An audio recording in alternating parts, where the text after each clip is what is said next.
So tonight we are moving into the 7th spark. We have spent the last month working on Soul Spark's 6th spark, which encompassed the third eye. And I had some really interesting experiences this last month with the 6th spark and the 6th chakra.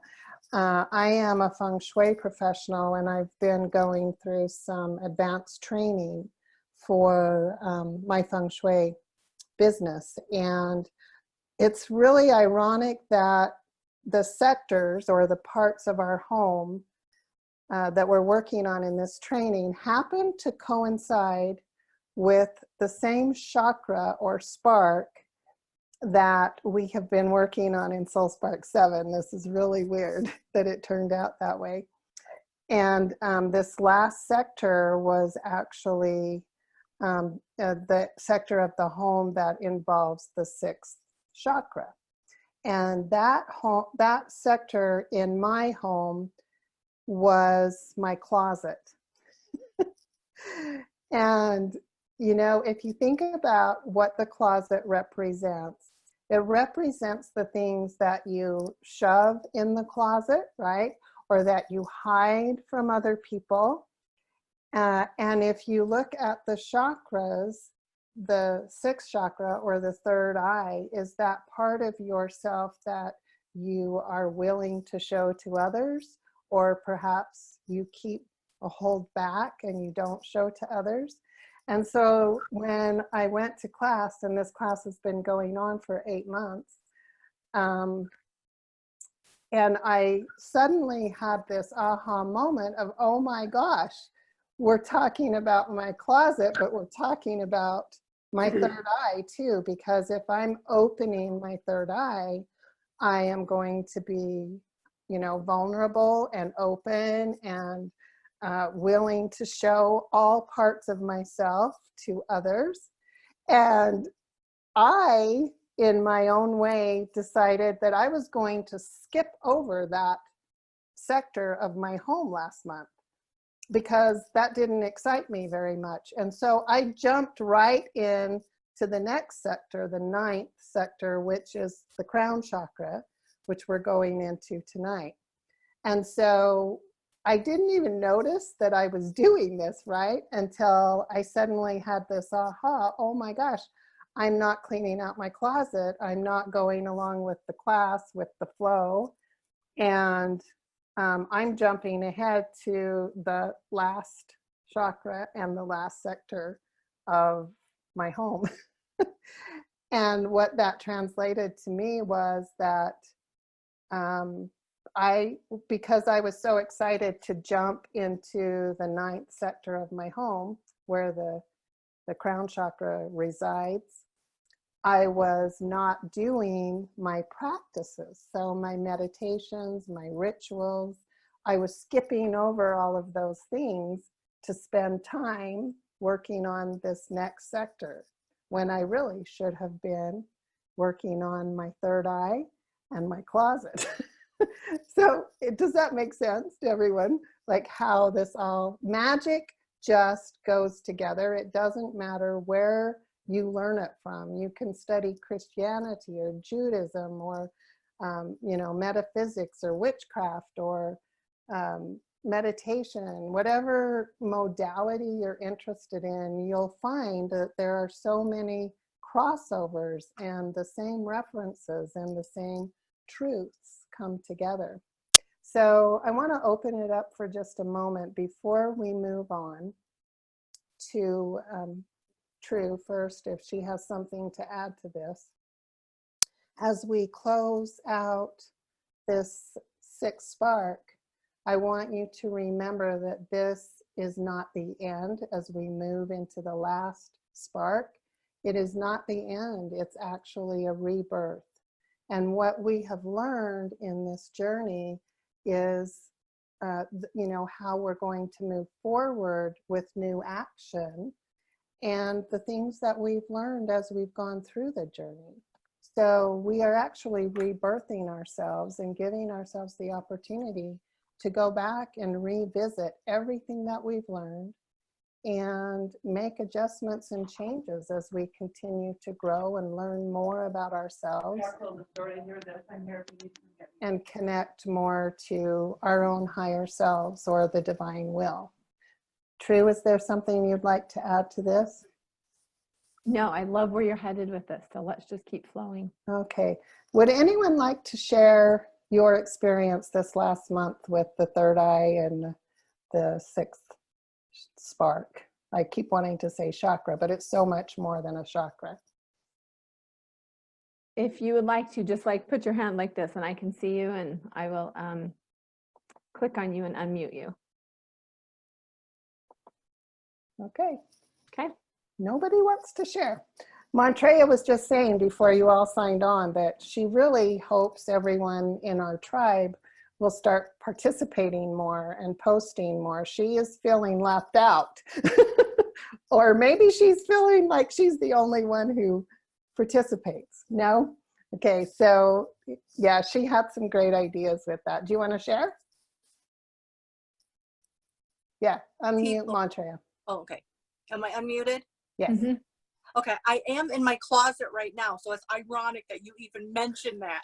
So anyway, but no, like I see the new pictures and the new people, and it's like I want to know them. I want to know what they're going to bring to the table to enlighten all of us, you know, so we can share stuff back and forth. But I kind of more want to use them for my benefit better. Just kidding. No, I'm kidding. I'm kidding. No, really. But don't you want to know more about them? Because once everybody's story, like I was saying to you, Autumn, it starts out, you had that feeling deep down inside that there was something different. You were missing something. You knew that there was something more. You had those little intuitive flashes. Everybody's story is about the same. I want to know where they're at now, how they're going to grow, how we can grow together. That's what I'd like our tribe to be. The end. Awesome. Thank you. And I think that we all want the same thing, you know, and it's really funny because as we talk about the seventh spark, sorry, my notes are falling off here. I want to make sure that I cover everything. But a lot of times when people join this tribe, they say that most of them will say that they have felt they don't belong anywhere. And that they're, you know, they can't be open about their belief system, perhaps with their families, maybe their own spouses, or, you know, maybe it's their extended family. Some of them have been made fun of or made to feel as if they are really weird and different.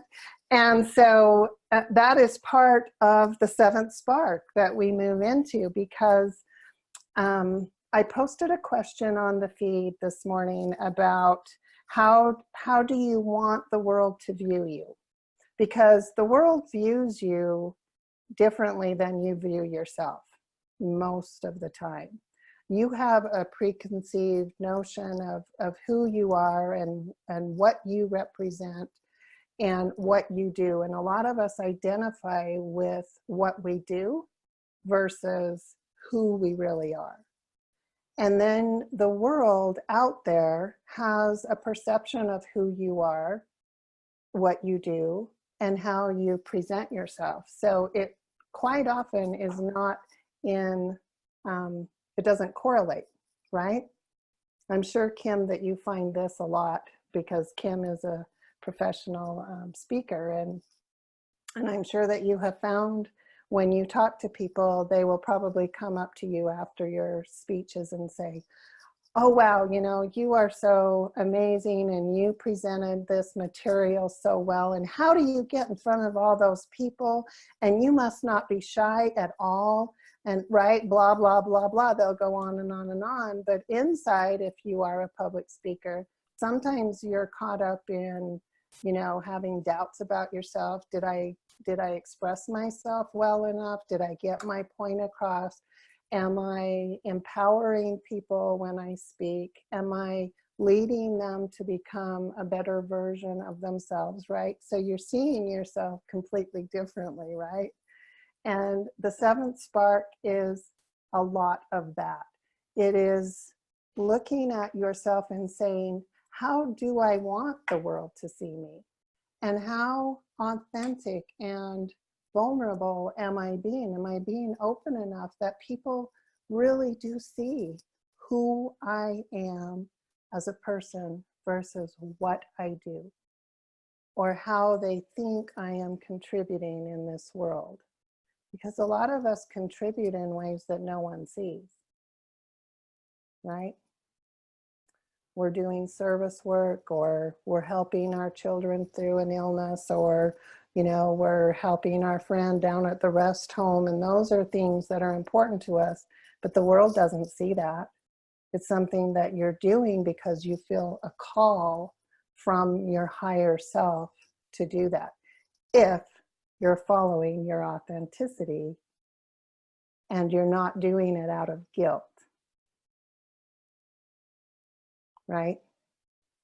So calling on your higher self to guide you and lead you and allow you to present yourself as you truly are, and as who you truly are versus what you do.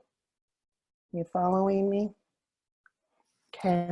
So I asked that question, how do you want the world to see you? And how can you bring that in alignment so that they both match? And how do you want the universe to see you? Because how the universe sees you is when you bring into alignment who your higher self truly is. And if the universe is seeing you for who you truly are, and you are connected enough to your higher self, and you are following all of the leadership and guidance that your intuition, which we learned last month, your intuition is guiding you through your higher self, and that is the call. At that point, you lose concern with the material world. The material world no longer has any pull on you when you are in true alignment with your higher self, because you are being spiritually led. And the things within our body, the material, what you do for a job, what you do with your money, what you do to clean your house, all of those no longer are of your greatest concern. Yes, we have these material things that have to be done. We have to make money in order to buy food and those types of things. But when we actually surrender to spiritual enlightenment, then we no longer are led by the intellect of our mind, or, as we know, the ego. Any thoughts on this? Raise your hand. Yes, Kelby. I got you. Okay, can you guys hear me? Yes. Okay, so I absolutely love what you just shared about losing touch with the ego and surrendering yourself, because that is actually my focus for this year. That's my power word, is surrender. So that's just kind of lining up with me and my magic right now. But it also kind of sparks a question, because over the last couple weeks, like at my job, I've just felt so like robotic, like I'm just there to be there.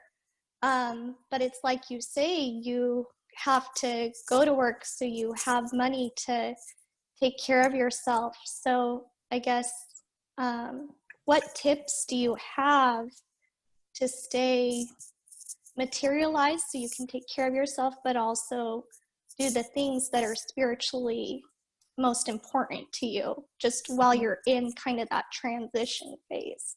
Mm-hmm. What do you do, Kelby? What kind of work? I work at a credit union, so Okay. my position is kind of almost like a glorified teller. Gotcha. So definitely not passionate about it, but the schedule is awesome because it gives me time to, work on myself and do the things that I do enjoy and love to do. Gotcha. Well, two things come to mind with that question. One is that, you know, you have this ability to have the schedule, as a lot of people don't have that flexibility.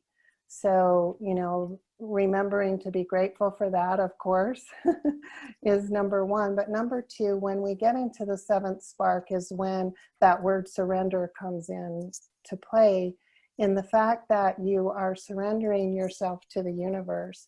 And there's so much trust there when you're, you know, when you really truly surrender. It's trusting the universe is going to bring you that right opportunity through the right person. And it's, you know, keeping your heart open to that happening for you, because if you're truly surrendering, it's kind of like this selflessness. Like you're there to serve people. And in return, you're trusting that the universe is going to bring you an opportunity. And we don't always recognize these. But if you were working from home, say doing the same job, working from home, you wouldn't be exposed to different people. So when you open your heart and you're helping another person, and you can go into your heart space and really feel that selflessness and that want to help another person, within that moment, miracles happen. And this is trusting your higher self in the universe, that this miracle will happen. And it might be in meeting a person who is your next step on your journey. Or, you know, who knows what's going to happen for you. But there's no accidents. There really are no accidents. We are where we are supposed to be every moment of every day. What we choose to do with that and how we reflect on that is the secret. I have something to add in on that too, Kelby, and for the rest of everyone listening. My experience of how I have balanced and stayed connected with the work that I do and the day-to-day, you know, mundane of making the money and being in the materialistic world. The materialistic world is secondary to our spirit self. I mentioned on the call or on the page this last time my thoughts on God being a frequency, and taking in this frequency. The idea here is that we're actually receiving our greatest gift. And the way that I explain that is that once you really receive the frequency of the God particle or the God, then it's like the feeling of self-worth, the self-knowing who you are, what it is you're here to do, absolutely extends out into everything that you're doing. So it's not like it's a separate thing where you have to think, oh, wait, I have to do this in order to show that I have faith in that. And then I have to stop that and go over and do my work because my work is different from my spiritual life. They actually all become very integrated and very placed together as you just continue to practice. And one of the biggest ahas for me this year really was that moment that the God said, and I almost see it spelt differently than G-O-D. I don't know if it's G-A-U-D or G-A-W-D or G, you know, I don't know how the God, G-A-A-D maybe, because awe is the first sound of the universe. So maybe the frequency of God is G-A-A-D, like God, right? And so like this feeling of, wow, to receive this means I suddenly recognize the knowing inside of me that everything I'm doing is all together. It's not separate. So I'm not living a separate way of existence. And really truly coming into who I am means that I live that all the time. And I don't stop and make excuses or stop myself from being who I am and make excuses or cover myself up, right, in order to prevent other people from even actually receiving my God, because my God that I'm giving out to the world was received through me, through my crown chakra, through my third eye, and then it's put out materialistically through the lower chakras, which is how I make money. It's how I do my art. It's how I create. It's how I put a class together and teach, you know, using all of the centers coming together. Does that maybe not make it so separate? Yeah, it totally does. I think that that's so important to realize that it's not separate lives. Like, it all comes together. It all comes from within me, no matter what it is that I'm doing. And I think that that just all aligns more with living your truth, speaking your truth, being authentic. So that totally makes sense. Mm-hmm. What I like about that correspondence too is that this life isn't a bargaining. We're not here to bargain. You know, I'll do this and then God will give you that. Or I won't do that anymore, God, if you will, you know, promise me, or if you'll give me this. You know, we're not here to bargain. We're here to learn to trust our own intuition, our own knowing. And that's what the seventh spark is. It's knowing. It's that inner knowing. The things that we do because our intuition says, this is where I'm supposed to be, which, Kelby, for you was the moment you said yes to taking that job. You know, there is a certain unknowing in the fact that you don't know how the balance is going to play out. But in your own knowing, that opportunity was given to you, that job. And for this moment, in this part of your life, you have the flexibility with your schedule to do other things. And you're not trapped there forever. Tomorrow is a whole new opportunity, a whole new chance for your growth. Does anyone else have a question or a comment?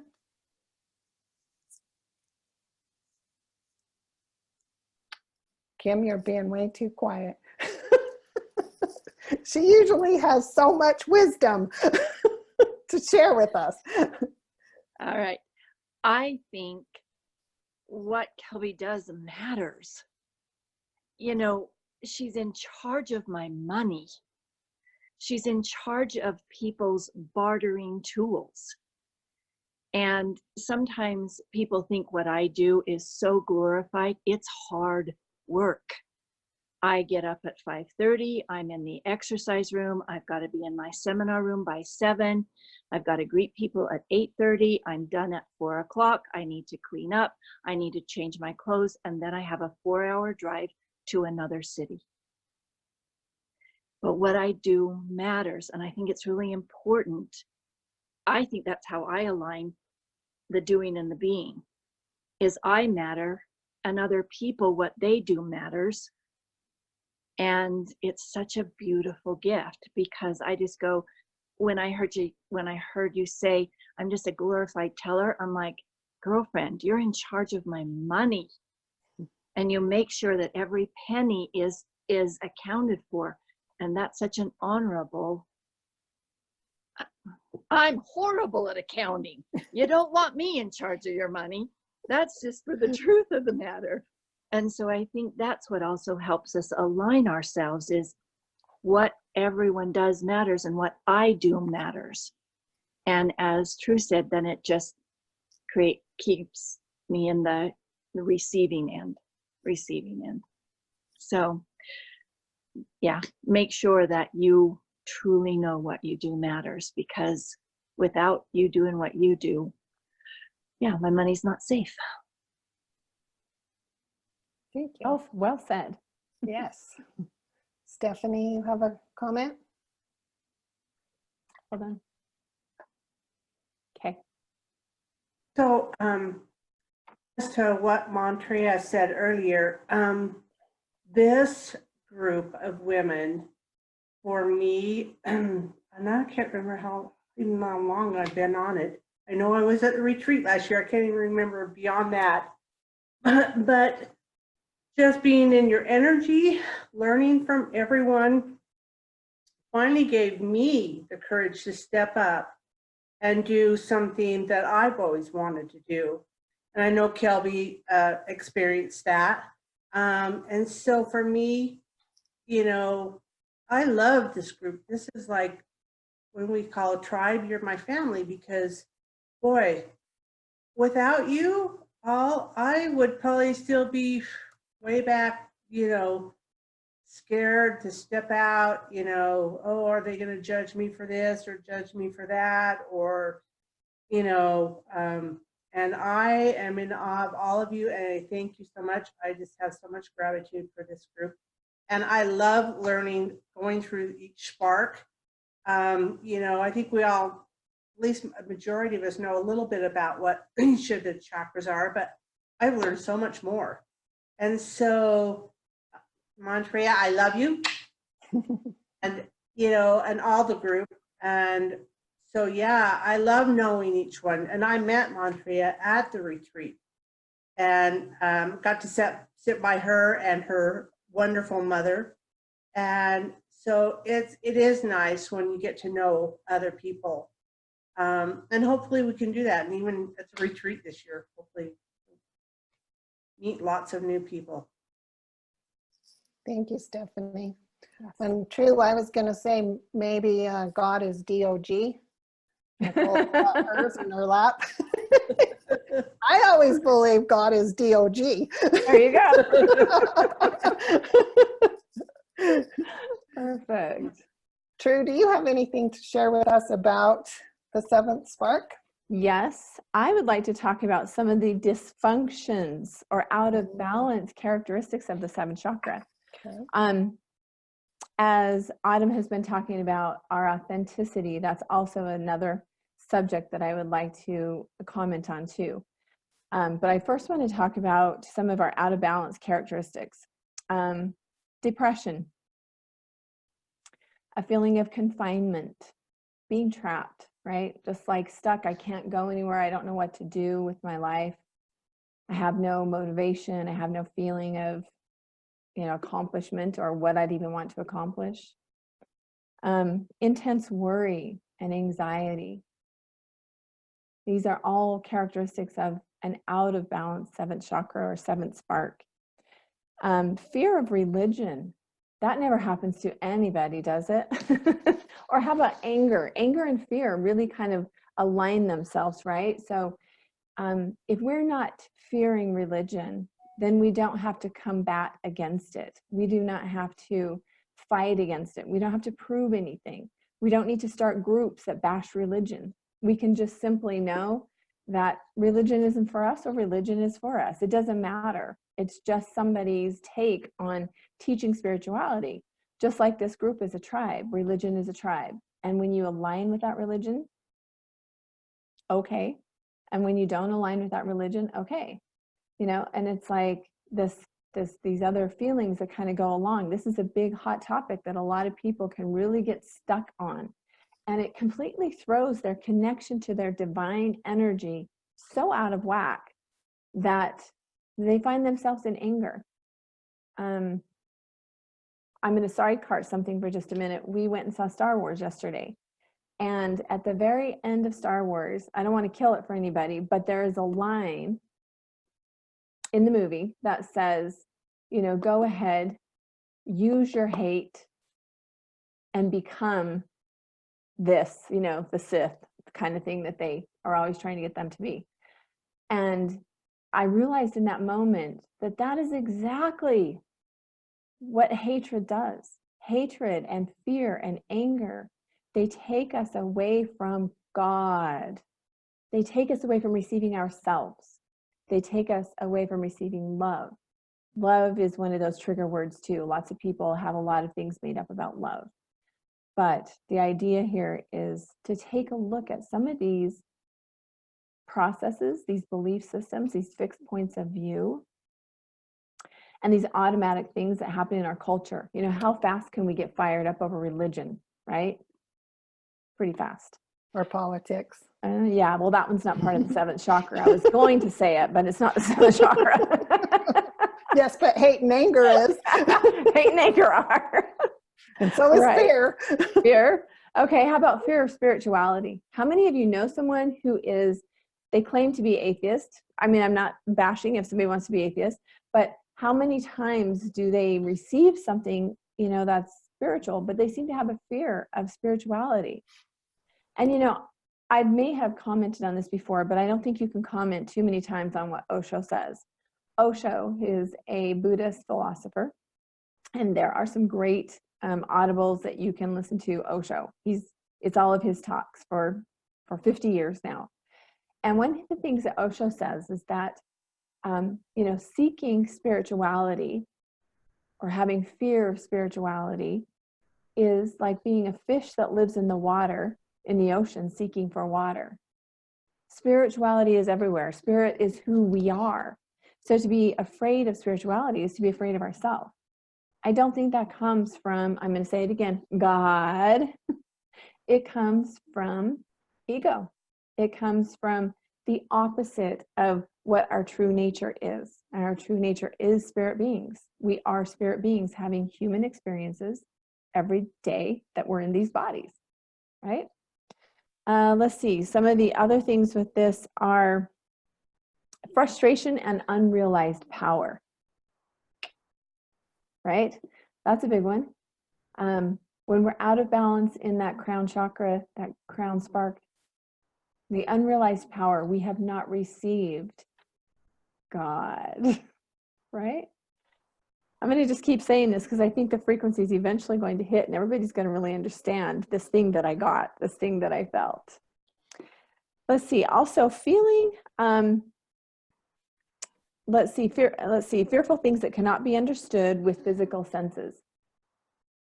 Okay, the boogeyman, the nightmares, the places of worry. We're always wondering, you know, what bad thing is going to happen next, that kind of thing. If you don't, it's not felt with your physical sense, but it's fearful and it's continually processing. It goes right along there with the worry.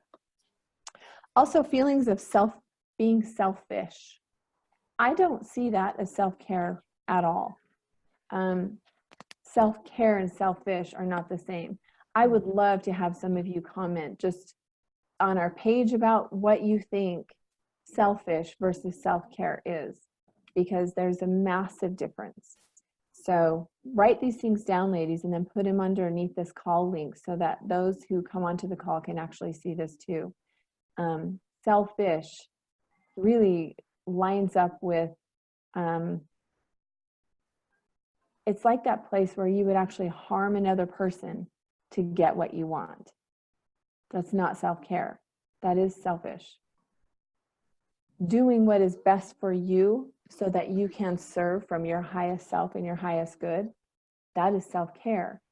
So that's just one of the definitions that I would suggest.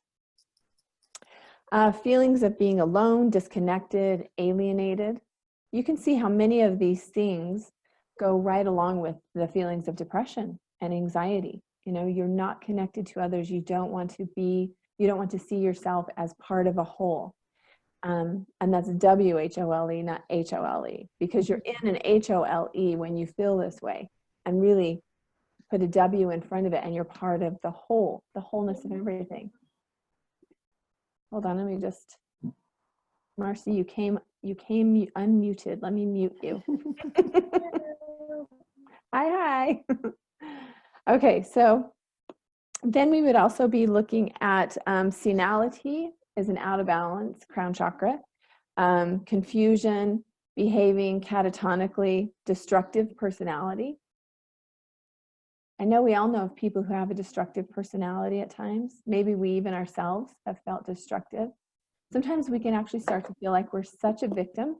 We're so disconnected from that high frequency of God that we become destructive. And this is another thing I would love to see you make a comment on. And what does destructive behavior look like to you?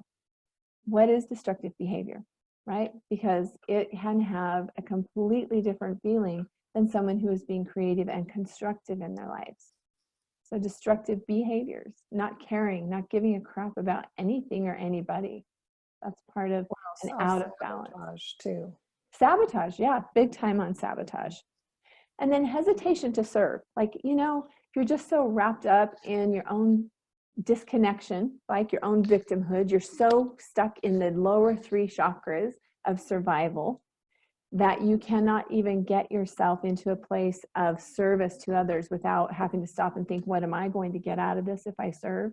That would be an out of balance crown chakra. Okay, so I've spewed out a whole lot of stuff right there on those out of balance shadow sides of the crown chakra. What do you say? Anybody have some comments that you want to add to that?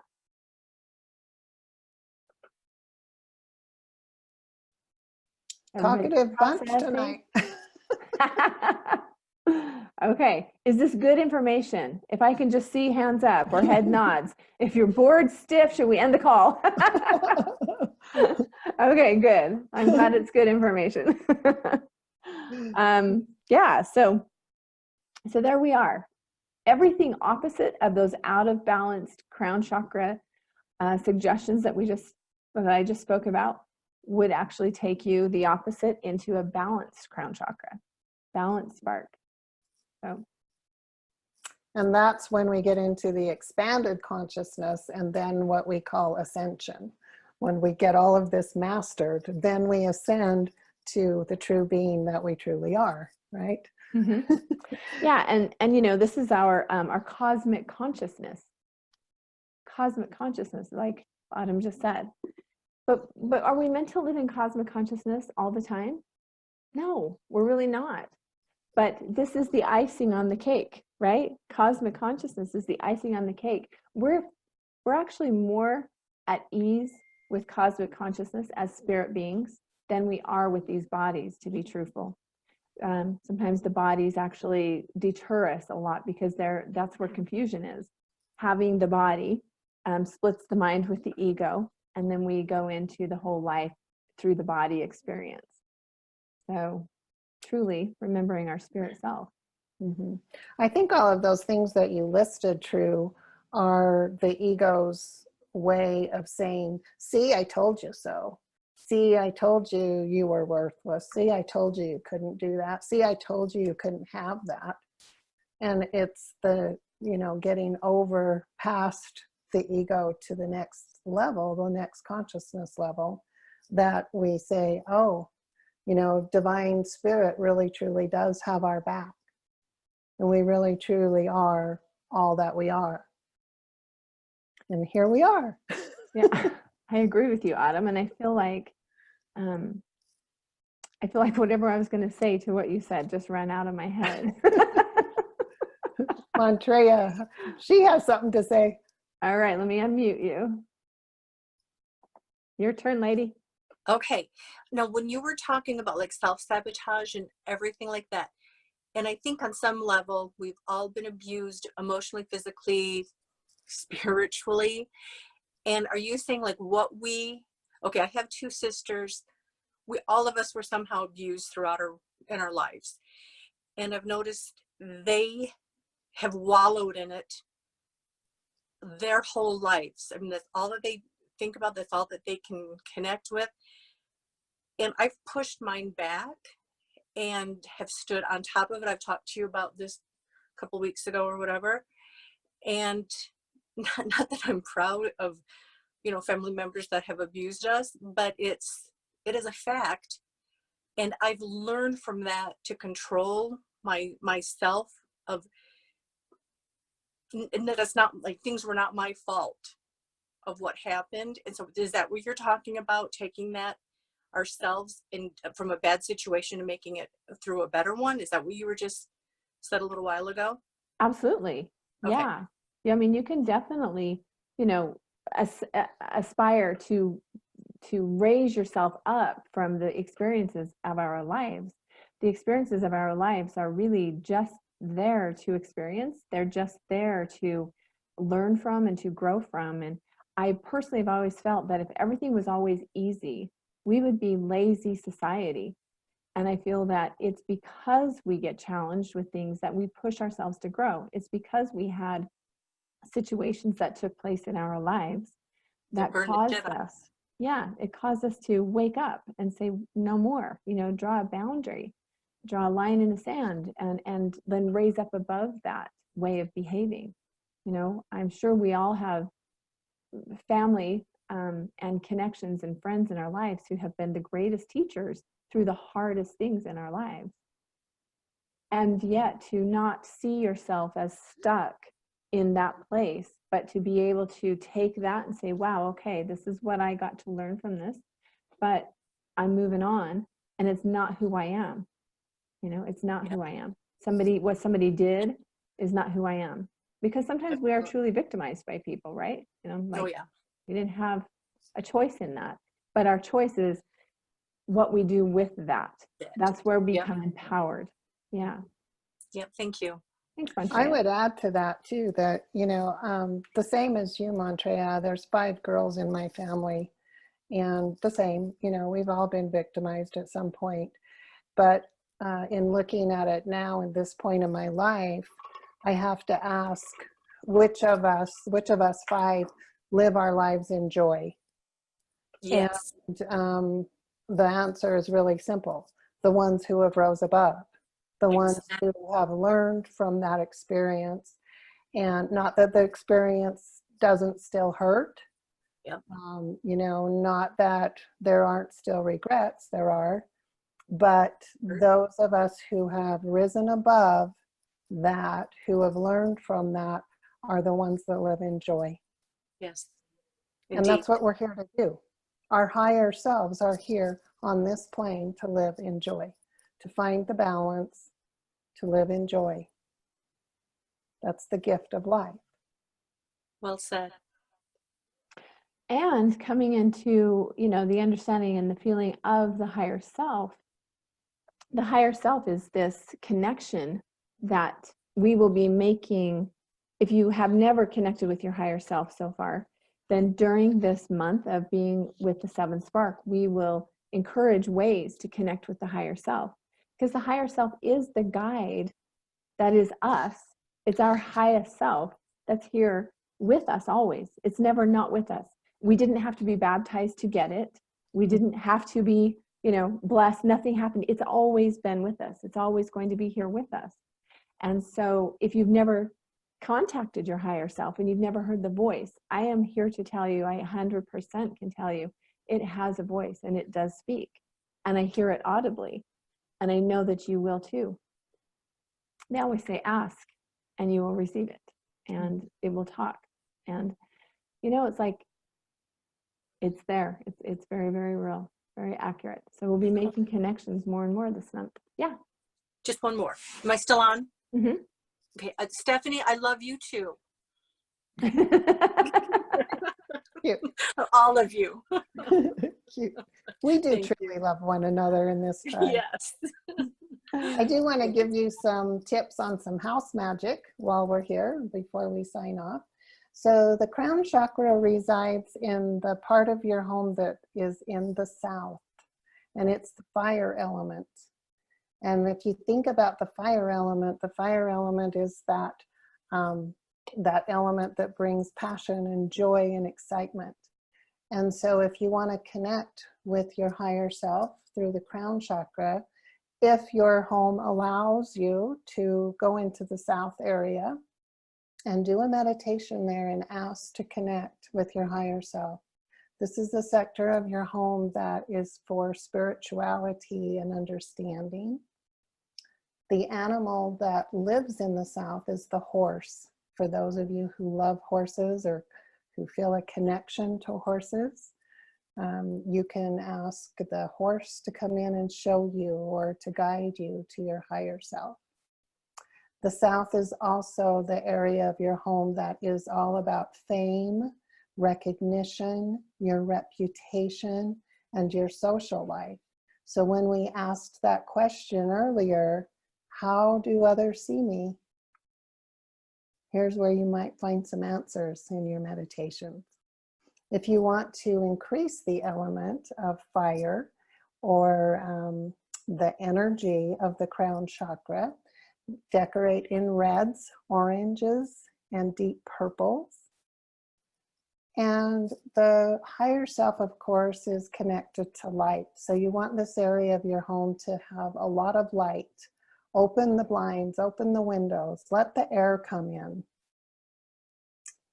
do light fixtures that allow a lot of bright light, and also salt lamps, really good lighting, and pyramids. I was going to show you this because I am in the South. This is the area I was working on when I was supposed to be doing my third eye. But these little pyramids, these crystal pyramids, any pyramid shapes in your South area magnifies the energy of fire. Laugh. Find something in there that you can laugh about. Watch a funny movie if your TV room or your family room is in there. Laughter stirs that energy of the crown chakra. Go hang out with your funny friends, Montreya. She always makes us laugh. And oils, lavender, oak moss, rosewood. Things that warm you up. So heat, nice cozy blankets. Think about the fire element. It makes you warm. Things that warm your heart. Anything that warms you from the inside or the outside. Hot, spicy foods, if this is where your kitchen is. Make some spicy foods for dinner and enjoy that in the South area.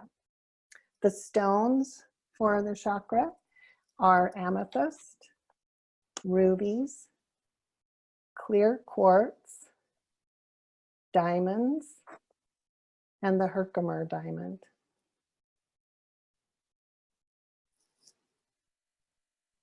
So there you have it for your South sector. Nice. Some affirmations that you might want to speak out for this chakra. I am loved deeply, truly, and unconditionally. And I'll post these on our page. I see the divine in all things. I accept myself as I am with gratitude for who I truly am.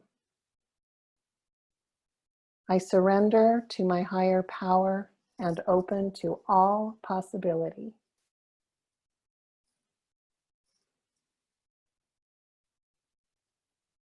Happy New Year, everyone.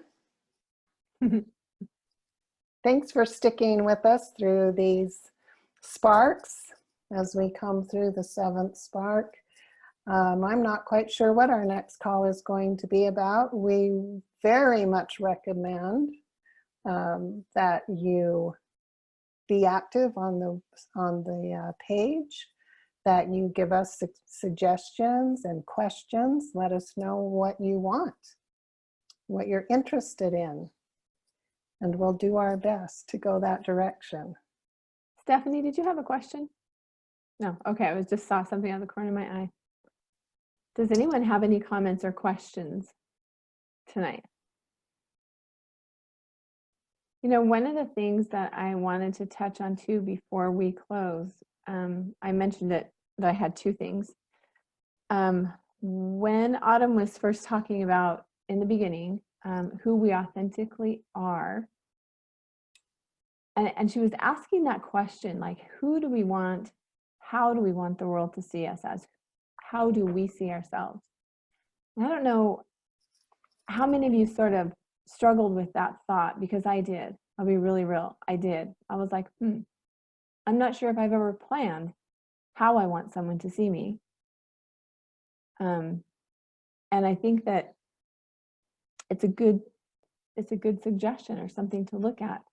But have you ever thought you were being authentic only to find out that you were not? Like, even what you thought you liked authentically, you were liking it because you were in a relationship with somebody else who liked it, or because it fit the job or the group of friends that you were in, and suddenly you're like, I guess I don't like that. If that has been something that you have experienced, we would love to hear just a little bit about that. I can tell you this. I got married super young. I've told this to people before on the page. And I started dating him really young, and I was age 13 when we met. I don't know about you, but you're pretty rebellious. You're starting to be kind of rebellious. And the point of rebellion really is to find out what you want, to find out who you are, to find out what you like and who you want to be and what you know, just all that. When suddenly somebody comes along and tells you what you want and what you want to be, that was my experience. And suddenly there was the wake up call to, I don't like any of that stuff, you know? How many of you have had that experience before too? Anybody here waving if that's true for you? I think it's part of our journey, as Autumn said in the beginning, to be your authentic self. And I feel like I'm authentically who I am, but I don't know that I ever gave it a lot of thought because I just knew what I didn't like. I never got to really know what I did want, but I knew what I didn't like and what I wasn't going to be. But I'm still swimming through the, you know, I like this, I don't like that. I like this, I don't like that. So any comments on that one, since we're on the crown chakra and that's going to be part of it? Yes, I'll get you unmuted, Stephanie. Go ahead. When you said that, it hit me really strong that I did that through my whole marriage. My husband, he passed away 10 years ago. But it was after he passed away that I totally redecorated my home because I would always give in to what he wanted. No, I don't want to do this. I don't want to do that. And I did that through my whole marriage with him. I would always, it was easier for me just to keep the peace and let him have his way. And it wasn't anything I liked. I got rid of everything that he liked. And you know, and he even told me, I seem to communicate, we communicate better now that he's passed, you know, than when he was here. But he, you know, he told me, I kept you in a box. And you know what? I let myself be kept in that box. And so now, you know, I do what I want, because I did my whole marriage. It was everything that he wanted and liked to do. And it was after that that I finally actually got to go out and experience what I do like. You know, I do like this, I do like that, you know. So it was a big aha for me. Mm-hmm. I think the fun of life too, Stephanie, for me, the fun of life is experimenting with it all. I mean, I'm one of those people that I want to learn everything. I want to try everything, you know, and that's the only way you really find out if you actually like it or not. Which, by the way, how are you liking your aquarium? Good. It was hard at first to learn not how to kill the fish and how and you know, one did die and I was devastated over it, but you know, I'm finally getting used to it. Good. I like it. Good, good. And I like your blue chair, by the way. That wasn't there last time too. Oh, chair back there, yeah. I love it. I saw Kim, you raised your hand a moment ago. Did you have something to add? Absolutely. I see it from also the different perspective because I'm probably more of that powerful. I'll ask you, and then if you just go, well, I don't care, then I'll go, great, then we'll do it my way. So there are some of us out there who also need to keep an eye on that we're not forcing other people. I mean, it's just like Stephanie was her husband aware that she was giving in? Was he aware? So some of us need to, I need to be aware of when people are being complacent with me also, because I have a little bit more of a forceful opinion, a little bit more of a forceful, this is what I want. So I think it works both ways. And maybe that's not true, but I get to keep my eye on that. Good point. Really good insight. Thank you. Yeah. And then that second thing is just even on this call today, I spent some time with True, and I just, I always love my bands done. And those of us out there, we have Star who does amazing things. We have True who does amazing things. And I also spend a lot of time with Autumn. I am so excited about the feng shui she is doing on my new office. And I just want to put a plug in for our founders of Soul Spark 7 that they have really unique gifts. And man, I'm happy to pay money to have one-on-one time with each of them. So it's just a plug. That's all I just want to say is notice what their unique gifts are and what is it that you need. And because I'm a woman who absolutely gets to honor herself. That's what self-care is for me, is noticing what I need and noticing that I have founders of a tribe who is happy to give it to me. And I exchange money for it. So that's my other little plug. Thank you. You're welcome. We're happy to take your money too, by the way. I know. It's the material world. I mean, we got to talk about the material Yeah. world too. We just do. Yeah, but it's all fun. It's all fun. Yes, most of It's all fun. Yes, it is. Yeah. Yeah. Anyone else have any last comments before we sign off? Montreya. Yeah, sorry. Go ahead. Okay, if we're doing plugs, we've got to talk about the retreat. You need to advertise more on that if you don't have spaces already filled. I know that this year is limited, and I know they're going to be coveted positions in that, and I want to see those beautiful faces. Kim, which I always think of her as joy, like just to reconnect with the group, and the new people that are just hearing about it. Can you tell them a little bit about that if there's still spots open? Yes. Please. Yes, thank you, Montreya. We do have some spots open. It's going to be in St. George, Utah, and our theme is the Triple Goddess. We're going to be doing some super cool rituals, some spell crafting. We have a labyrinth walk in the morning with True. We have some time that we have reserved up at Dixie Rock so that we can have a fire up there. And I'm going to not tell you what I'm going to do with that because it's going to be super cool and I want it to be a surprise. We are going to have catered dinners. All of the meals are included, and we are doing it this year at the Comfort Inn and Suites, which is also the place that you can stay at a discounted rate. That link is on our website at soulspark7.com. And the price is $397 for the retreat. That's a really good price for a 3-day retreat, which includes all your meals. But the one thing I will tell you, it's a busy, busy time in St. George with it being spring and a lot of spring breaks. So get your room reservations if you plan on going and staying down there. The Comfort Inn and Suites has got really nice rooms. I'm not sure what our discounted rate is, but we do get a discount for the retreat if you use True Me. Or True. It's L 13. True. No, it's LTRU.